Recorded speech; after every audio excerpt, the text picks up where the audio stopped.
Assalamualaikum warahmatullahi wabarakatuh. Alhamdulillahirabbil alamin. Wa bihi nasta'in ala umuri dunya waddin. La haula wala quwata illa billahil aliyil azim. Allahumma shalli ala Muhammad wa ala ali Muhammad. Qala Allah Ta'ala fi kitabihil karim. Bismillahirrahmanirrahim. Innama ya'muru masajidallah man amana billah wal yaumil akhir wa aqamas shalah wa ataz zakah wa lam yakhsha illallah fa asa ulaika ay yakunu minal muhtadin. Wa qala Nabi sallallahu alaihi wasallam ya'ti ila zaman fatabawwahun ilal masjid la ya'muruhu illa qalil. Shadaqallahul azim wa shadaqa rasulul karim. Wa nahnu ala dzalika minasyahidin wasyakirin walhamdulillahirabbil alamin. Para pemirsa, mari kita bersyukur kepada Allah dan mengucapkan alhamdulillahirabbil alamin. Bersalawat kita kepada junjungan kita Nabi besar Muhammad sallallahu alaihi wasallam. Allahumma shalli ala Muhammad wa ala ali Muhammad. Para pemirsa, bersyukur kita umur kita berjumpa dengan bulan Ramadan, bulan maghfirah. Bagaimana di bulan suci ini kita bersama-sama akan menyaksikan betapa makmurnya masjid. Di mana-mana masjid ramai melaksanakan salat berjamaah, baik itu salat sunnah maupun salat wajib. Jemaah rahimakumullah, saya teringat dengan sahabat Rasulullah yang bernama Sauban. Sauban ini adalah sahabat dekat Rasulullah, dikenal oleh Rasulullah sallallahu alaihi wasallam. Kemudian beliau selalu bersama Rasulullah salat berjamaah. Dan Sauban ini tidak pernah meninggalkan salat berjamaah.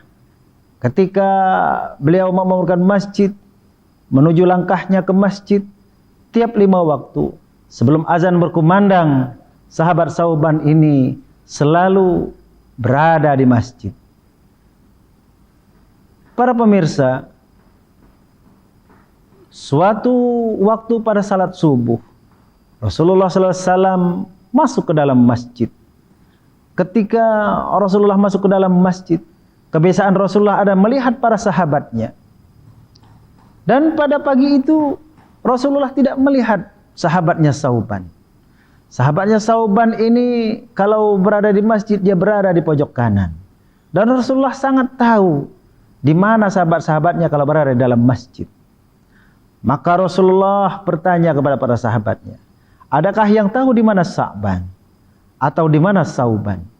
Ternyata tidak ada jemaah atau sahabat yang tahu.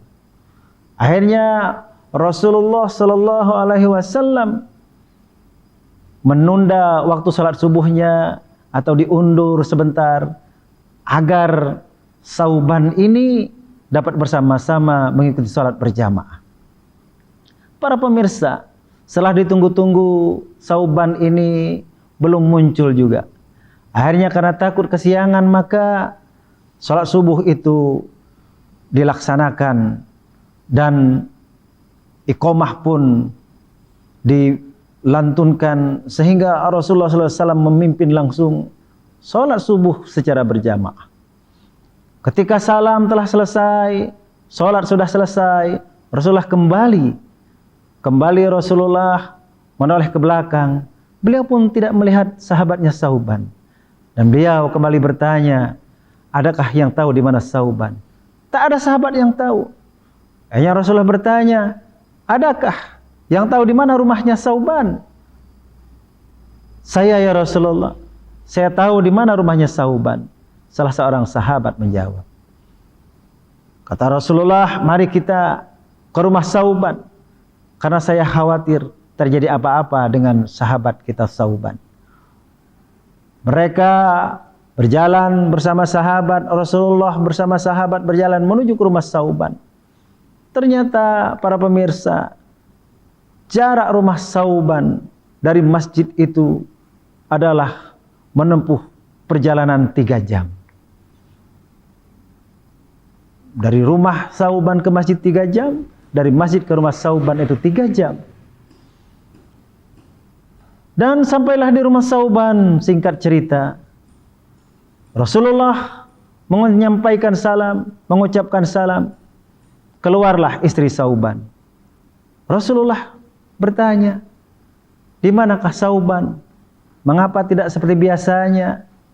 Dia datang selalu ke masjid, tapi pada subuh ini beliau tidak muncul-muncul. Maka istrinya menjawab, ya Rasulullah, suamiku Sauban telah meninggal dunia. Sedihlah Rasulullah bersama sahabat mendengar ternyata Sauban telah meninggal dunia. Kemudian Rasulullah bertanya kepada istrinya, apakah ada pesan Sauban di waktu beliau meninggal dunia? Jawab istrinya, Sauban tidak meninggalkan pesan apapun kecuali hanya mengucapkan 3 kalimat. Kalimat yang pertama yang diucapkan Sauban adalah mengapa tidak lebih jauh. Kemudian kalimat yang kedua yang diucapkan Sauban adalah mengapa tidak yang baru.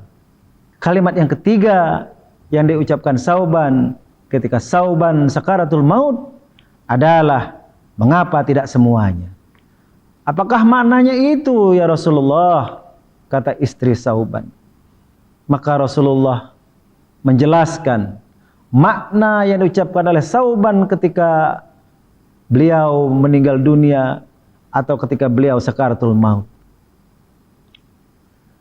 Para pemirsa, Rasulullah menjelaskan ketika Sauban mengucapkan mengapa tidak lebih jauh. Pada saat sakaratul mautnya Sauban itu ditampakkan oleh Allah dalam pandangan matanya surga yang indah.